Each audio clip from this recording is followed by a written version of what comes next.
तो हेलो दोस्तों, welcome to prime. ये है अपोथेकेरी प्रिंस का एक और एपिसोड। ये एपिसोड काफी कमाल का होने वाला है, जिसके अंदर एंड्रयू और इस मोस्टर के बीच में एक काफी खतरनाक फाइट होने वाली है। और इस एपिसोड को मैं कल तब तक रखने वाला हूँ जब तक ये फाइट खत्म नहीं जाती। मुझे पूरा यकीन है ये फाइट जितना भी नहीं चलने वाली, और ये एपिसोड भी काफी छोटा होने वाला है, कुछ ही मिनटों में खत्म हो जाएगा। Now let's begin. तो पिछले एपिसोड के अंत में देखा था जो एंड्रयू है वो इस भैंसे के कंधे के ऊपर लटका हुआ है, और ये भैंसा अपने हाथों को जोर से हिला रहा होता है, एंड्रयू को झटकने की कोशिश कर रहा है। अब अगर गलती से भी एंड्रयू इसके हाथ से छूट जाता है तो पक्के तौर पर उसकी मौत हो जाने वाली है। वो इतनी जोर से विजय गिरेगा कि उसका मुंह फट जाएगा और कोई भी उसको बचा नहीं सकता। इस समय केवल डामेन ही है जो कि किसी तरीके से एंड्रयू को बचाने के लिए कुछ कर सकता है, और वो पूरी कोशिश भी कर रहा होता है। वो जोर से इस भैंसे को अटैक करता है, लेकिन अटैक केवल उसके सिंगों पे लग के रह गया है। इस समय डामेन की उम्मीद होती है वो किसी तरीके से भैंसे की आंख के ऊपर अटैक करेगा, और अगर ऐसा हो जाता तो भैंसे की शायद से मौत हो जाती, लेकिन ऐसा हुआ नहीं। डामेन दोबारा से पीछे तक फट जाता है और एंड्रयू से कहने लगता है कुछ और देर तक कस के उसको पकड़ के रखो, उसको छोड़ना मत। एंड्रयू चिल्ला के बोलता है मेरे पास भी कोई दूसरा ऑप्शन नहीं है, लेकिन धीरे करके मेरी स्ट्रेंथ खत्म होती जा रही है, तो मैं जल्दी ही कुछ करना पड़ेगा। और अब इसी के साथ में डामेन काम पे लग जाता है। उसने भैंसे के ऊपर तेज से अटैक करना शुरू कर दिया है, और भैंसा भी यहाँ पर हर एक अटैक को ब्लॉक कर रहा होता है। यहाँ पर डामेन और उस भैंसे के बीच में एक काफी खतरनाक फाइट चल रही होती है, कोई भी किसी को खत्म नहीं कर पाता। यहाँ पर डामेन की पूरी कोशिश है किसी तरीके से भैंसे को थोड़ा चोटिल कर देने की, ताकि वो थोड़ा शांत हो जाए और उस समय एंड्रयू से भागने का मौका मिल जाए, लेकिन एक मौका भी ऐसा नहीं मिल रहा। भैंसे का गुस्सा लगातार बढ़ता जा रहा है। तभी एकदम से कुछ होता है, एंड्रयू की स्ट्रेंथ एकदम खत्म हो चुकी है। एक और झटका पड़ता है और इसी के साथ में से उसने उसके हाथ को छोड़ दिया है। मतलब एंड्रयू के पास में अब कोई स्कोप नहीं है। वो जोर से पीछे तरफ गिर रहा होता है। इस टाइम पे ये सेकंड फ्लोर पर है और इतनी तेज तरह से नीचे तरफ गिर रहे हैं। एंड्रयू समझ जाता है अब उसकी मौत होने वाली है, कोई भी नहीं जो उसको पकड़ सके। जैसे ही वो हवा में पहुंचता है और जरा से उसके लगती है, उसको काफी अच्छा सा लगने लगता है। सब कुछ एकदम खामोश सा हो चुका है। ये फीलिंग बिल्कुल वैसी है जैसे उसको फर्स्ट टाइम हुई थी जब वो उस ब्रिज से नीचे गिरा था, और अब की बार बिल्कुल ऐसे हो रहा है। सेकंड फ्लोर से नीचे की तरफ गिर के उसकी मौत होने वाली है। अपनी मौत को एक्सेप्ट कर चुका होता है। ठीक इसी समय एक और नया कैरेक्टर की यहाँ पर एंट्री होती है। वैसे तो पुराना कैरेक्टर है, कोई तेजी से भागते हुए उस तरफ आ रहा है। असल में ये एनी है जो कि अपने वुल्फ फॉर्म में तेजी से भागते हुए उस जगह पर आकर वो एंड्रयू को एक छोटे बच्चे की तरफ पकड़ लेती है। एंड्रयू इस समय एनी की गोद में होता है, नीचे तरफ गिर रहा होता है, लेकिन उसको सपोर्ट फील हो चुका है। वो अपनी आगे खोलता है, एनी दिखाई देती है। उसको देखकर काफी खुश जाता है कि फाइनली उसकी जान बच चुकी है। अभी इस वर्ल्ड के अंदर उसका सफर अभी और लंबा चलने वाला है। कुछ और सिपाही एंड्रयू नीचे गिरने के साथ में उसको दिशा दिखाने लगते हैं। वहां उस तरफ वहां पर सेफ लोकेशन है, और इसी के साथ में एंड्रयू और एनी दोनों वहां चले जाते हैं। लेकिन दिक्कत की बात अभी भी उसी जगह पर है, यानी कि वो भैंसा जिसकी डामेन से फाइट हो रही होती है अभी एंड्रयू का से निकाल दिया है। मतलब इस भैंसे का इस जगह पर कोई स्पेसिफिक टारगेट नहीं है, लेकिन डामेन इस जगह मौजूद है, और डामेन की वजह से ही एंड्रयू इस जगह से निकल पाया। तो इस वजह से भैंसे को अब शायद से डामेन के ऊपर गुस्सा आने वाला है। डामेन भी उसे चिढ़ाने के लिए कहने लगता है तुम्हारा टारगेट तो यहाँ जा चुका है, अब तुम क्या करोगे। डामेन के लिए कहना काफी ज्यादा भारी पड़ने वाला है। अब उस भैंसे का पूरा ध्यान डामेन के ऊपर ही होता है। उसकी आंखें चमक रही होती है, वो बहुत गुस्से में उसकी तरफ देख रहा है। उसकी आंखें साफ साफ बता रही है कि डामेन उसका टारगेट है, और डामेन भी समझ जाता है। वो उससे कहता है अच्छा तो ऐसी बात है, अब तुम मुझसे लड़ने वाले हो तो फिर ठीक है, आ जाओ, मैं भी तैयार हूं। असल में इस समय डामेन को अपनी पुरानी फाइटें याद आ रही होती है, जिसके अंदर अक्सर ही वो मॉन्स्टर से फाइट किया करता था। लेकिन इस समय उसके सामने जो मॉन्स्टर है वो एक अलग किस्म का मॉन्स्टर है। उसकी कोई भूख नहीं है, वो वैसे भी मरने वाला है। वो बदले की आग में जल रहा है, और इस सबसे बढ़कर ये मॉन्स्टर टॉप रैंक से बिलोंग करता है, तो मतलब बहुत ज्यादा खतरनाक है। ये जोर से डामेन को अटैक करता है, और डामेन ने पीछे तरफ होकर अटैक को डॉच कर लिया है। एक दोबारा मौका पड़ता है, और अब की बार डामेन ने अपनी स्वॉर्ड से अटैक को ब्लॉक किया, लेकिन तक काफी नहीं है अटैक को ब्लॉक करने के लिए। उसकी पावर बहुत ज्यादा है। डामेन तेजी से पीछे तरफ खिसक जाता है, और इसी तरीके से फाइट आगे बढ़ती जाती है। मॉन्स्टर ने कई बार डामेन पर अटैक करने की कोशिश की, और डामेन हर बार अपनी स्वॉर्ड से अटैक को ब्लॉक कर लेता है। लेकिन तभी मॉन्स्टर थोड़ी चालाकी दिखाता है। वो जब एक और अटैक करने के लिए आता है, डामेन अपनी स्वॉर्ड से पूरी तरह रेडी है अटैक को ब्लॉक करने के लिए, लेकिन तभी वो चालाकी से साइड से अटैक कर देता है, और डामेन बिल्कुल भी इस अटैक से बचने के लिए तैयार नहीं था। मुक्का जोर से साइड से उसकी बॉडी पे हिट हो चुका है, और वो जोर से दीवार को तोड़ते हुए भागते जग गिर जाता है। और दिक्कत की बात ये होती है वो जमीन पे तो गिराई, उसके चेहरे से खून बह रहा होता है, बुरी तरह थक चुका है। एक इंपैक्ट पहले वो अपनी बॉडी के ऊपर सह चुका है, अब एक और इंपैक्ट उसकी बॉडी को पूरी तरह चित कर चुका है। उसकी बॉडी सुन पड़ चुकी होती है, और इस सबसे बढ़कर जो मलबा उस जगह पे गिरा हुआ था उसमें से मैक्सिमम हिस्सा उसके एक पांव के ऊपर गिर चुका है। मतलब पांव पूरी तरह कुचल चुका है। उसको उस मलबे को हिलाना पड़ेगा इससे पहले कि वो खुद की बॉडी को मूव कर पाए। मॉन्स्टर इस समय उसकी तरफ बढ़ रहा है, मतलब डामेन के पास इतना टाइम नहीं है कि उस मलबे को हिला सके। यहाँ से उसको अपनी मौत दिखाई दे रही होती है। वो मलबे को हिलाने की कोशिश कर रहा होता है, लेकिन वो जरा सा मूव भी नहीं करता।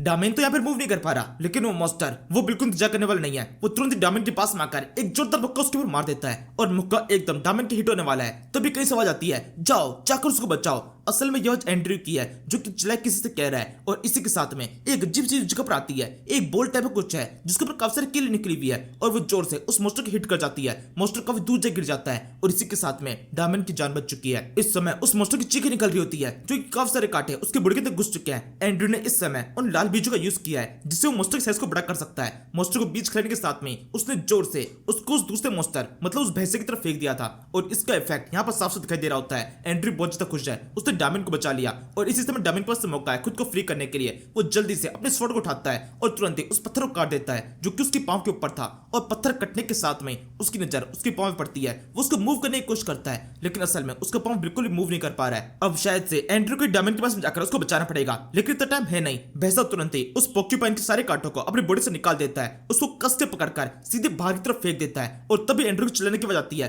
असल में एकदम परफेक्ट मौका है। डायमंड इस समय अपनी बॉडी को मूव नहीं कर सकता लेकिन ऊपर की बॉडी उसके हाथ पर मूव कर सकता है। एंड्रयू ऑर्डर देता है कि जल्दी से पोर्क्यूपाइन ने कांटों को पकड़ लो। डायमंड तुरंत वैसा करता है, उसने पोर्क्यूपाइन को कस के पकड़ लिया है और अब इसी के साथ में डायमंड भी उस जगह से बाहर निकल चुका है, उसकी जान बच चुकी है। अब यहाँ से अंदर की साइड में केवल मॉन्स्टर है लेकिन फाइट अभी तक खत्म नहीं हुई। वो मॉन्स्टर अपने सामने डायमंड, एंड्रयू और उस दूसरे मोस्टर को देख रहा होता है और फिर भी बिल्कुल डरता नहीं है, जोर से चिल्लाता है, अपनी पावर को दिखा रहा होता है कि अभी तक ये फाइट खत्म नहीं हुई। उस भैंसे का चिल्लाना उसके लिए एक बड़ी दिक्कत बन जाता है। वो बिल्डिंग पहले से काफी ज्यादा कमजोर हो चुकी थी और उस भैंसे के चिल्लाने के साथ में पूरी बिल्डिंग बुढ़ते से कांपने लगती है और जोर से सारा मलबा सीधे उस भैंसे के ऊपर ही गिर जाता है और अब कुछ देर के लिए कम से कम शांति हो चुकी है। एंड्रयू को थोड़ा टाइम मिल जाता है डायमंड और अपने नए मोस्टर से बात करने के लिए, मतलब वो मोस्टर जिसको उसने पहली बार बड़ा किया है। वो देख रहा होता है उसके उसमें क्या कमाल की चीज है।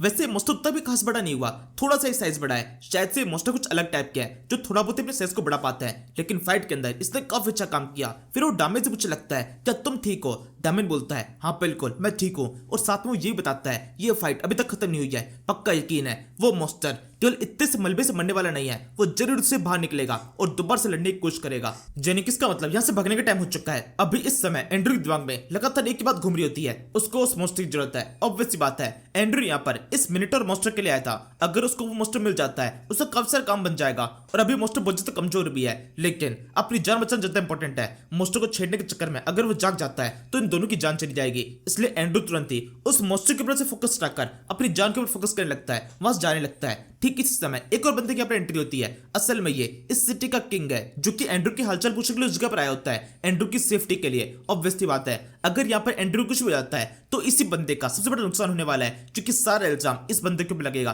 क्योंकि सब कुछ इसी की सिटी के अंदर हो रहा है। ये एंड्रयू को अपने सामने देखकर बहुत ज्यादा खुश होता है कि वो पूरी तरह सेफ है और उसको बताने लगता है कि यहाँ पर एक बहुत सेफ स्पॉट है जहाँ पर ये मॉन्स्टर बिल्कुल भी आकर परेशान नहीं कर सकता, आपको जल्दी से उस जगह पे चले जाना चाहिए। एंड्रयू इसमें बहुत ज्यादा घबराया हुआ होता है, वो तुरंत ही सारी बातों को मान जाता है और ये लोग चलते हुए एक पोर्ट के पास पहुंचते हैं। जैसे किसी को पता है ये सिटी एक आइलैंड है तो यहाँ से निकलना केवल एक ही तरीका है, इस सिटी का पोर्ट।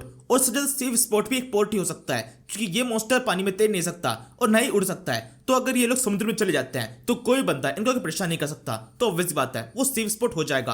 किंग यहाँ पर उसी की तरफ इशारा कर रहा होता है एक बड़ी सी बोट के ऊपर। एंड्रयू को उसके ऊपर सवार होकर समुद्र के बीच में चले जाना चाहिए। एंड्रयू बिल्कुल वैसे करता है, वो तुरंत शिप के ऊपर सवार होने लगता है लेकिन अभी भी उसके दिमाग में ये बात चल रही है कि शायद से उसको इस सिटी के अंदर रुकना चाहिए उस मॉन्स्टर को पकड़ने के लिए। इसके बाद में जब एंड्रयू शिप के ऊपर चढ़ रहा होता है उसके नीचे पड़ती है डायमंड और कुछ सिपाही है जो कि उस शिप के ऊपर चढ़ रहे हैं। जो इस सिटी का किंग है वो अभी पीछे की तरफ रुका हुआ है, वो शिप के ऊपर चढ़ने वाला नहीं है। एंड्रयू सवाल करने लगता है आप यहाँ पर क्यों रुक रहे हैं? वो मॉन्स्टर इस जगह पर है, आपको नुकसान पहुंचा सकता है। लेकिन किंग साफ ना कर देता है क्योंकि वो इसी सिटी से बिलोंग करता है, वो इस सिटी का मेयर है तो किसी भी हालत में इस सिटी को छोड़ के भाग नहीं सकता। जितने भी लोग यहाँ मौजूद है वो सब के सब उसके हैं, उसे किसी भी तरीके से इन सभी लोगों को प्रोटेक्ट करना पड़ेगा, ये उसकी जिम्मेदारी है। इस समय इस बंदे की बात बहुत ज्यादा कमाल की होती है, काफी शानदार तरीके से इसने इस बात को बोला है और काफी रेस्पेक्ट एंड्रयू के मन में इस बंदे के लिए आ चुकी होती है। और एंड्रयू खुद भी ये सोच रहा होता है इस बंदे की जिम्मेदारी है उसको प्रोटेक्ट करना, मतलब एंड्रयू को प्रोटेक्ट करना क्योंकि एंड्रयू इस सिटी के एक मेहमान है और मेहमान को हर कोई प्रोटेक्ट करता है। इसके बाद में एंड्रयू अपनी खुद की जिम्मेदारी में सोचने लगता है वो एक प्रिंस है तो इसके हिसाब से उसको भी इन लोगों को प्रोटेक्ट करना चाहिए क्योंकि वो इस सिटी का भी प्रिंस है। लेकिन अगले सेकंड जैसे वो मॉन्स्टर बारे में सोचता है, मॉन्स्टर बहुत खूंखार है, उसकी चीख उसके दिमाग में गूंज जाती है। अगले पल वो सोचता है नहीं ये सब कुछ बकवास बात है, मैं अभी तक केवल एक प्रिंस ही हूँ, अभी मेरी केवल एक जिम्मेदारी है अपने आप को सेफ रखना जब तक मैं किंग नहीं बन जाता, क्योंकि अगर मैं सेफ रहूंगा तो मैं आगे जाके एक अच्छा अच्छा किंग बन सकता हूँ। और इसी के साथ में उस शिप को वहां से भाग दिया जाता है। शिप पोर्ट से लॉन्च हो चुकी है, लेकिन यहाँ पर एक छोटी गड़बड़ हो जाती है। इन सभी लोगों को दिखाई देता है कोई मॉन्स्टर उस तरफ आ रहा है। असल में मेनेटोर जाग चुका है और वो तेजी से पोर्ट की तरफ बढ़ रहा होता है। शिप अभी भी यहाँ से लॉन्च हुई है और वो मॉन्स्टर जोर से उछल जाता है सीधे शिप की तरफ। अभी इस समय इस मॉन्स्टर का केवल एक ही टारगेट है और वो है एंड्रयू। सबको पता है एंड्रयू किस जगह पर है। मॉन्स्टर ने दोबारा से एंड्रयू को ढूंढ लिया है। वो हर चीज को छोड़ छाड़ कर, मतलब इस सिटी के अंदर जितने सारे लोग हैं उन सभी को छोड़कर केवल एंड्रयू के ऊपर फोकस कर रहा होता है। शिप के ऊपर आ चुका है और अभी इस समय शिप के ऊपर केवल बहुत कम लोग होते हैं। और दिक्कत की बात यह है अभी यहाँ से भागने का कोई भी रास्ता नहीं है। अब यहाँ से भागने के लिए समुद्र के अंदर कूदना पड़ेगा और इस तरह से जान तो पक्के तौर पे चली जाएगी। वैसे समझ में आ रहा है यहाँ पर हुआ क्या? ये मॉन्स्टर 2 बार सेफ लोकेशन को तोड़ चुका है। मतलब इस किंग के हिसाब से इस सिटी की सबसे सेफ जगह थी वो था उस किंग का खुद का घर और वहां पर ये मॉन्स्टर अटैक करने के लिए आ चुका है। और अब उसके बाद में उसने दूसरी सेफ जगह बताई, एक शिप जो उसको लॉन्च कर दिया गया है और वहां पर ये मॉन्स्टर पहुंच गया। मतलब ये मॉन्स्टर इतना खतरनाक है कि इस सिटी की 2 सबसे सिक्योर जगह को तोड़कर एंड्रयू का पीछा करते हुए उसके पहुंच गया। एंड्रयू को खत्म करने के लिए इसकी दुश्मनी कुछ ज्यादा खतरनाक हो चुकी है। ये उसका पीछा ही नहीं छोड़ रहा है। शिप के ऊपर पहुंचने के साथ में ये तुरंत एक पिलर उखाड़ता है और फिर उसकी मदद से एंड्रयू को प्रोटेक्ट कर देता है। एंड्रयू जल्दी से अपने साथी से नीचे झुक जाता है, अपनी जान को बड़ी मुश्किल से बचाता है। लेकिन अभी भी खतरा वही है, मॉन्स्टर सामने की तरफ खड़ा हुआ है। अगर उससे इस जगह फाइट करने की कोशिश की गई तो शिप भी टूट सकती है और शिप टूटने से वैसे पानी के अंदर गिर जाएंगे। और अगर फाइट नहीं की गई तो ये मॉन्स्टर खत्म कर देगा। मतलब दोनों तरफ से मौत पक्की। वैसे पता है मुझे क्या लगता है, जो मैंने इस एपिसोड की स्टार्ट में कहा था कि एपिसोड की लेंथ काफी ज्यादा छोटी रहने वाली है, शायद से किसी ने कुछ ज्यादा दिल पे ले लिया है। एपिसोड कब खत्म होगा कुछ पता नहीं चल रहा है। शायद से काफी लंबा एपिसोड जाने वाला है। ये हालात देखकर बिल्कुल ऐसे ही लग रहा है स्टार्टिंग के पार्ट को एडिट करना पड़ सकता है, या फिर मुझे एडिट करने की कोई जरूरत नहीं है। मैं चाहूं तो एपिसोड को यहीं पे खत्म कर सकता हूं। मैं अपनी बात से मुकर जाऊंगा। Now thank you for watching. नहीं मजाक कर रहा हूं। एपिसोड को एंड तक लेके जाएंगे और अच्छे तरह से कंप्लीट भी करेंगे।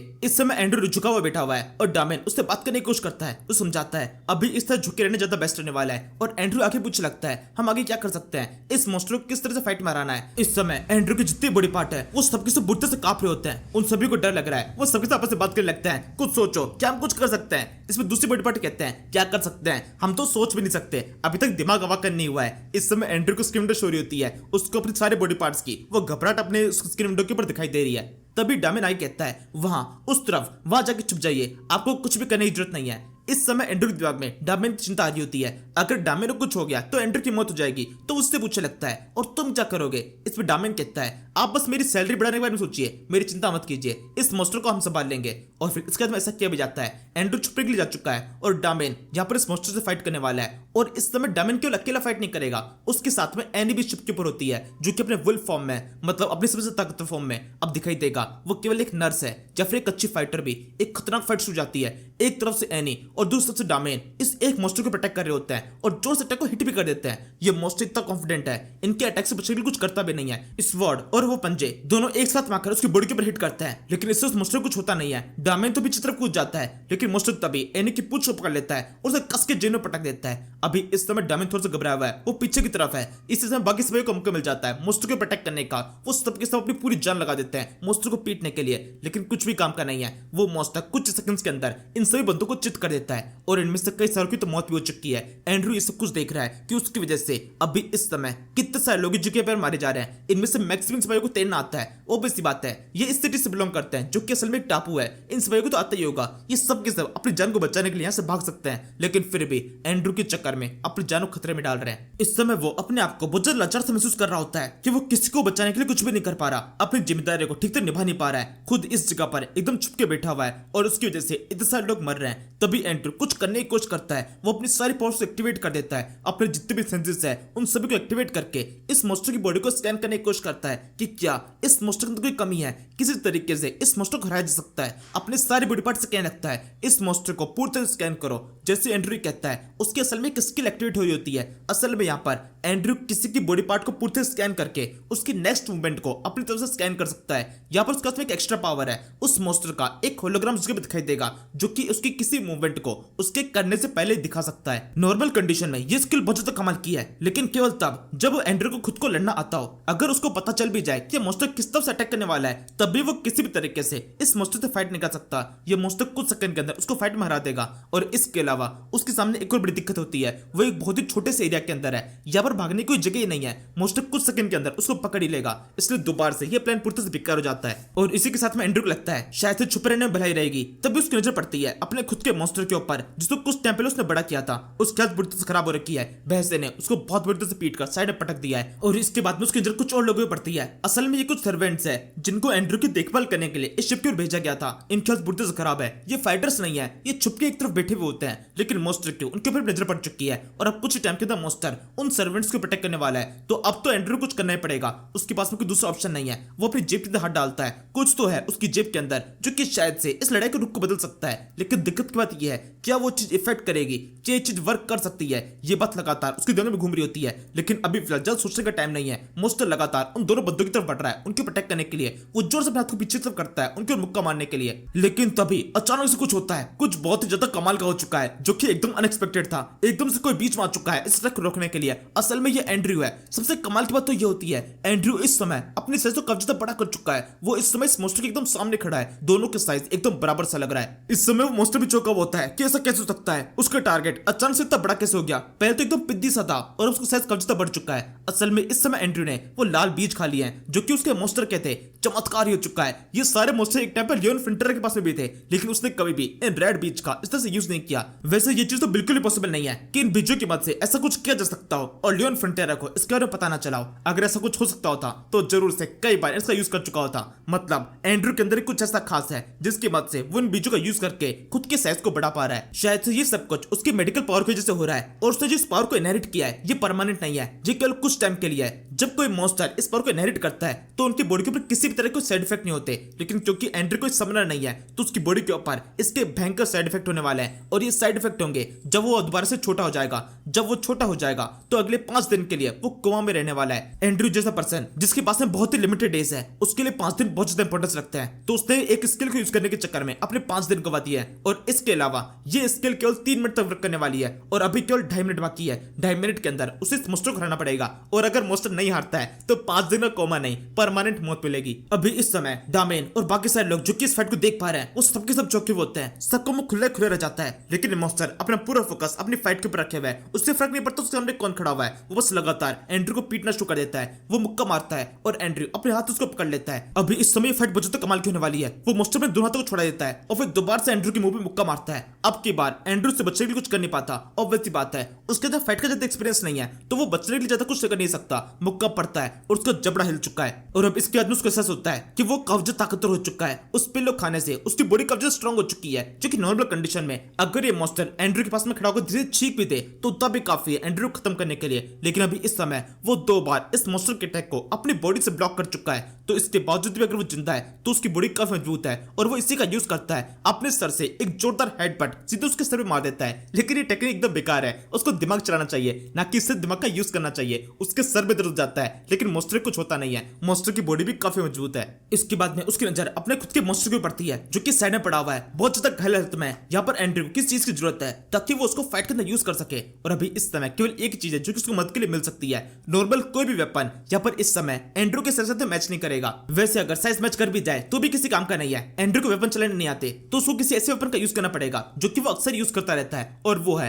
Acupuncture pens. वो तुरंत ही अपने मॉन्स्टर से कहता है कुछ नीडल्स को उसकी तरफ फेंको। मॉन्स्टर वैसा ही करता है। काफी सारी नीडल अब एंड्रयू के हाथ में आ चुकी है। वो यहाँ पर एक्यूपंक्चर टेक्निक का यूज करने वाला है। मॉन्स्टर दोबारा से एंड्रयू अटैक करने की कोशिश करता है और इसी समय उसको मौका मिल चुका है इस मॉन्स्टर के ऊपर से कूदकर उसके पीछे तरफ जाने का, जहां पर मॉन्स्टर उसके ऊपर अटैक नहीं कर सकता। और तुरंत ही एंड्रयू अपनी सुइयों को उसकी गर्दन में उसके एक्यूपंक्चर पॉइंट्स पे लगाना शुरू कर देता है। लेकिन एंड्रयू जैसे मरीज के लिए ये कर पाना भी काफी ज्यादा मुश्किल है। वो सुई को घुसा देता है लेकिन सुई पूरी तरह अंदर तक नहीं जा पाती, मतलब एक्यूपंक्चर का इफेक्ट नहीं होने वाला। वो तुरंत ही मदद मांगता है डामेन से और डामेन तुरंत ही कूदकर उस सुई के ऊपर अपनी स्वॉर्ड से अटैक कर देता है। उसकी जैसे स्वॉर्ड पड़ती है वो सुई तुरंत ही अंदर की तरफ घुस जाती है। एक्यूपंक्चर टेक्निक वर्क कर रही है। एंड्रयू के अंदर इतनी भी जान नहीं है कि वो खुद से इस सुई को पूरी तरह अंदर तक घुसा सके। फिर वो तुरंत ही और भी काम पे लग जाता है, कुछ अलग अलग पॉइंट्स के ऊपर उस सुई को लगाने लगता है और हर बार डामेन उसकी मदद करता है सुई को पूरी तरह अंदर लेके जाने के लिए। एंड्रयू के पास में स्टेमिना की बहुत ज्यादा कमी है, वो बेकार में उसको वेस्ट नहीं कर सकता। इसी तरीके से इस स्किल को कई बार दोहराया जाता है। जैसे जैसे उस मॉन्स्टर के ऊपर एक्यूपंक्चर टेक्निक का यूज करते जा रहे हैं वो धीरे करके शांत हो जा रहा है और जैसे ही वो आखिरी पिन घुसाई जाती है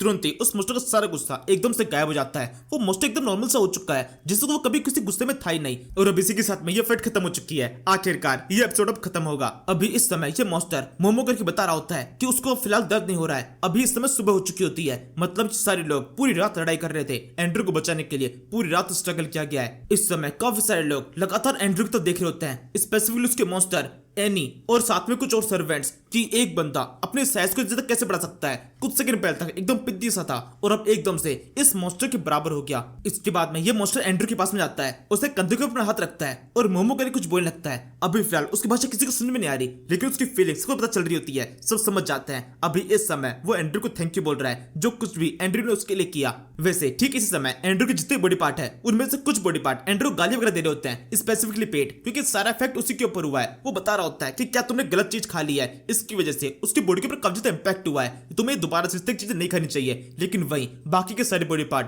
वो काफी ज्यादा बड़े हो चुके हैं, स्पेसिफिकली एंड्रू का दिल वो काफी ज्यादा बड़ा हो चुका है। वो खुशी से बोलने लगता है हाँ बिल्कुल ये काफी शानदार था, बड़ा होकर काफी ज्यादा अच्छा लग रहा है। स्पेसिफिकली लंग्स वो तो एकदम एक दूसरे चिपके हुए होते हैं, उनका साइज बड़ा हो चुका है। वो पहले छोटे छोटे से थे, अभी भी छोटे छोटे से हैं बाकी कंपैरिजन में, लेकिन अभी इस समय उनका साइज काफी ज्यादा बढ़ चुका होता है। वो सब बहुत ज्यादा खुश है, लेकिन ये खुशी पूरी टेम्पररी है। 3 मिनट पूरे हो चुके हैं, एंड्रू का साइज दोबारा छोटा हो जाता है। सब के सब देख रहे हैं अचानक से ये क्या हुआ, दोबारा से ये पिद्दी हो गया, लगातार परमानेंट साइज हुआ है। एंड्रू इस समय बहुत थका हुआ है, वो जमीन पे लेटा हुआ है, उसको पता है 5 दिन के अंदर बेहोश होने वाला है। सबके सब उससे बात करने की कोशिश करते हैं और एंड्रू तुरंत ही उन सभी को अपनी स्पीच देता है। अब से 5 दिन के लिए मैं बेहोश होने वाला हूं, मैं कोमा में रहूंगा, तुम लोगों में से किसी को भी मेरी चिंता करने की कोई जरूरत नहीं है। 5 दिन बाद मुझे होश आ जाएगा, तब तक के लिए इस मॉन्स्टर को बिल्कुल भी परेशान मत करना। ये मॉन्स्टर अब बिल्कुल भी हॉस्टाइल नहीं है, किसी को परेशान करने की कोशिश नहीं करेगा, मैं इसको इसके सारे गुनाहों से माफ करता हूं। और ये कहने के साथ में एंड्रू बेहोश हो जाता है। अब वो कोमा में जा चुका है, उसने अपना मैसेज बेहोश होने से पहले दे दिया। अब यहां से अगले 120 घंटे के लिए एंड्रू ऐसे बेहोश रहेगा। Good night. ठीक इसी समय एक और दिक्कत पैदा हो जाती है। असल में दिक्कत की बात यह है, यहाँ पर फाइट शुरू हो चुकी थी। ये बड़ा सा मॉन्स्टर और दूसरा बड़ा सा एंड्रू दोनों आपस में फाइट कर रहे थे और फाइट करने के चक्कर में इन्होंने शिप की पूरी तरह से एक्सेस कर दी है। ये शिप इतनी काबिल नहीं थी कि 2 भारी भारी बंदों को संभाल सके। नीचे की तरफ से पूरी शिप की हालत खराब हो चुकी होती है। काफी सारे लोग होते हैं जो कि उस शिप को तैराए रखने की कोशिश कर रहे हैं, लेकिन ये पॉसिबल नहीं है। शिप के अंदर बहुत सारा पानी भर चुका है और कुछ टाइम के अंदर शिप पूरी तरीके से पानी के अंदर डूब जाएगी। अभी इस टाइम पर ये बहुत ज्यादा गहरे समुद्र के ऊपर है। वैसे पता है यहाँ पर एक मिसकम्युनिकेशन भी हुआ है। ऊपर के साइड के लोगों के हिसाब से फाइट खत्म हो चुकी है, लेकिन जो लोग नीचे की तरफ है इस पानी को कम करने की कोशिश कर रहे हैं, उनको अभी तक पता ही नहीं चला कि फाइट खत्म हो गई। उनके हिसाब से वो मॉन्स्टर अभी भी ऊपर की तरफ है और वो वहां पर तबाही मचा रहा है, तो इनमें से कोई भी ऊपर जाके इनको बता नहीं सकता। लेकिन तभी शिप तिरछा होना शुरू कर देता है। मॉन्स्टर के वजन के कारण वो एक तरफ तिरछा हो रहा है और जैसे ही मॉन्स्टर की बात समझ में आती है उसकी वजन की वजह से ये शिप ढहना शुरू हो चुका है। वो तुरंत ही पानी के अंदर कूद जाता है, लेकिन उसने कूदने से पहले एंड्रू को अपने साथ में ले लिया है। और अभी इस समय ये मॉन्स्टर एकदम गोडजिला की तरह लग रहा है। उसने एंड्रू को अपने सर के ऊपर बैठा लिया है और सब के सब ये चीज देख रहे हैं कि किस तरीके से एक इतना बड़ा मॉन्स्टर एंड्रू को अपने साथ में लेके जा रहा है। और सबसे कमाल की बात यह है, वो उसको खुले समुद्र की तरफ लेके नहीं जा रहा, बल्कि उस सिटी की तरफ लेके जा रहा है, काउंट क्रेमो सिटी की तरफ। मतलब ये मॉन्स्टर अच्छा हो चुका है, वो एंड्रू को मारने की कोशिश नहीं कर रहा, बल्कि सेफली उस सिटी की तरफ लेके जा रहा है। उस पर भरोसा किया जा सकता है। वैसे डामेन इस समय समझ में होता है, असल में जिस समय वो फाइट चल रही थी उस टाइम पर डामेन को पूरे समय से लग रहा था कि एंड्रू उस मॉन्स्टर को मारने की कोशिश कर रहा है, लेकिन असल में ऐसा कुछ भी नहीं था। एंड्रू ने उस समय उस मॉन्स्टर को बचाने की कोशिश की जब वो मॉन्स्टर एंड्रू खत्म करने के लिए शिप के ऊपर आया था और आखिरकार उसकी टेक्निक वर्क की। उसने इस मॉन्स्टर को अपनी तरफ अट्रैक्ट कर लिया है। एक मॉन्स्टर तक एंड्रू का फैन हो चुका है और उसको बचाने की कोशिश कर रहा है। और अब इसी के साथ में फाइनली ये एपिसोड खत्म हो चुका है। मैं बुरी तरह थक चुका हूं। मुझे लगा था एपिसोड बहुत छोटा होने वाला है, कुछ 5-7 मिनट का ही, लेकिन इतना लंबा हो जाएगा मुझे बिल्कुल उम्मीद नहीं थी। अब मैं इतना थक चुका हूं कि मुझे सोने जाना है। मैं जा रहा हूं सोने के लिए। एपिसोड कैसा लगा कमेंट में बता के जाना। Now thank you for watching और आप सभी को गुड नाइट। इस भैंसे की हंसते साला कितनी देर पहले एपिसोड खत्म हो जाता है, इसकी वजह से साला इतना लंबा एपिसोड खींचना पड़ गया। पिछले एपिसोड में आया था, मुझे लगा था 5-7 मिनट में पूरा होने वाला है। इसकी हंसते साला अभी भी जिंदा बच गया। इतना खाने के बाद भी अभी भी जिंदा है ये साले को। मेरे को पता नहीं कब तक देखना पड़ेगा इसको। अगली बार ना मैं ऐसे कोई कमेंटमेंट दूंगा ही नहीं। मुझे बिल्कुल याद दिलाना कि ऐसा कुछ फालतू में बोलूं ना कि एपिसोड इस टाइम तक खत्म होगा, तो मैं ऐसा कुछ बोलूंगा ही नहीं। साला मैं कट कराऊंगा उसको, प्रॉपर्ली एडिट ही कराऊंगा। आखिरकार अब फिर सब शांत है, गमछाओं में मन अभी थोड़ा शांत है। तू वो खजाना जिस पे नजर किसी और की है, किसी और के पास में।